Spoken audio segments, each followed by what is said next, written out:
রান্না করব। তো এটা হচ্ছে মধু ভাতের চাল, ভিজিয়ে রেখেছিলাম গতকাল রাতে।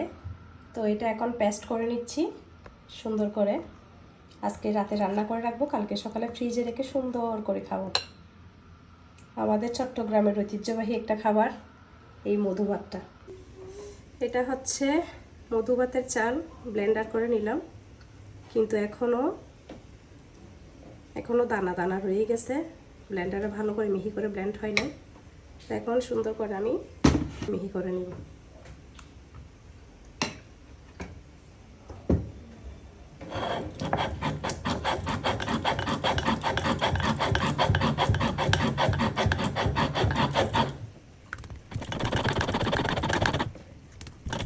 মধু ভাত আবার নারকেল ছাড়া অসম্ভব। এই নারকেল কোরানোটা দিয়ে আমি সুন্দর করে একটা নারকেল কুড়িয়ে নিলাম। কোরানো নারকেলটা খেতে মধু ভাতের সাথে সেই।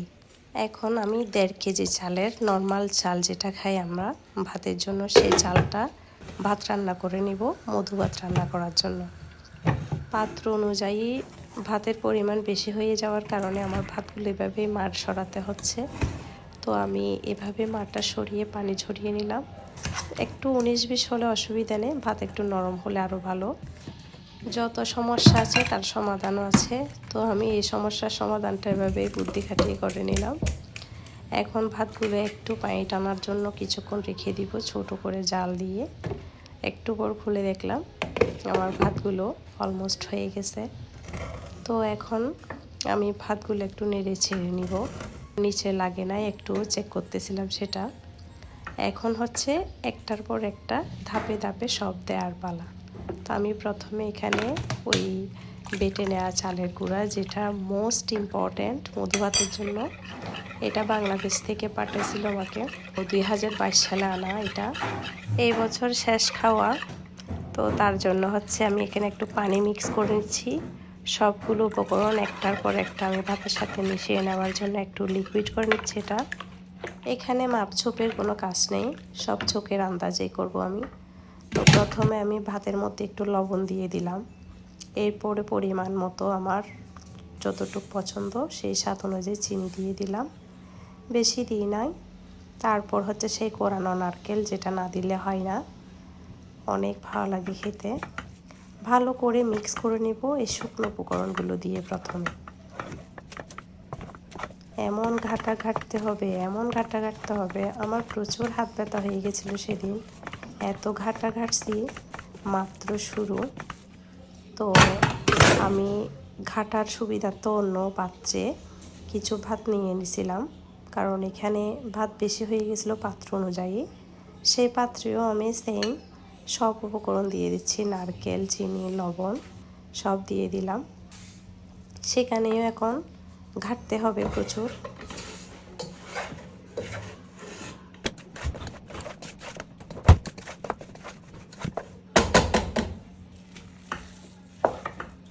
অনেকক্ষণ গাছের চামচটা দিয়ে ঘাটাঘুটা করার পরে আমি আবার সেই ডালঘুটুনি, যেটা দিয়ে দেখতাম আমার মারা করতো, তো ডালঘুটুনি দিয়ে আমি সুন্দর করে মিক্স করে নিলাম।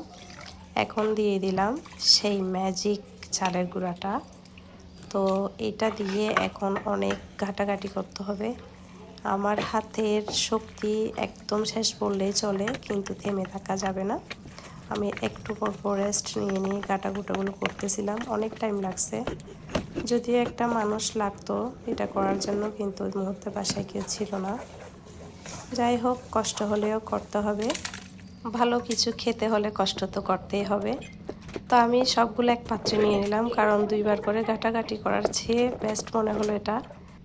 মা কাকিরা যেভাবে করে একদম আমি সেম সেই নিয়মেই করেছি। কিছু নতুন রাঁধুনির ভিডিও দেখে মনে মনে হাসি আমি, কারণ ওরা হচ্ছে ব্লেন্ডার মেশিন দিয়ে মানে একদম ব্লেন্ডার করে ফেলতেছে ভাতগুলো, মানে কি বিশ্রী একটা অবস্থা। তারপর হচ্ছে ফ্লেভারের জন্য নাকি ঘি ঢালতেছে, আরও হাস্যকর এটা। তারপর টেক লাগিয়ে দিচ্ছে অথেন্টিক রেসিপি, মধু ভাতের অথেন্টিক রেসিপি। তো যাই হোক, এগুলার নাই বলি, আমি হচ্ছে এগুলা সুন্দর করে ঢাকনি দিয়ে সারা রাত রেখে দিলাম চুলার পাশেই। তারপর দিন সকালে উঠে এই যে আমার মধু ভাতের অবস্থা দেখেন, একটু ঘেটেই দেখালাম। তো আর একটু উপর নিচে সব দিকে একটু ঘেটে ঘুটে দিলাম। কত সুন্দর করে ভাতগুলো একদম গলে গেছে ওই ম্যাজিক চালের গুঁড়াটার কারণে। তো যাই হোক, আমার মধু ভাতটা একদম পারফেক্ট হয়েছিল। এখন এগুলো গরম গরম বলতে নর্মাল তাপমাত্রায় আছে। তো এগুলো ফ্রিজে রেখে ঠান্ডা ঠান্ডা খেতে এই গরমের সেই মজা। তো আমি বক্সিং করে ফেলতেছি, কিছু ভাবিকে দিব, আর ভাবিরা বাসায়ও আসবে, তাই সবগুলো আমি ফ্রিজের মধ্যে বক্স করে রেখে দিব।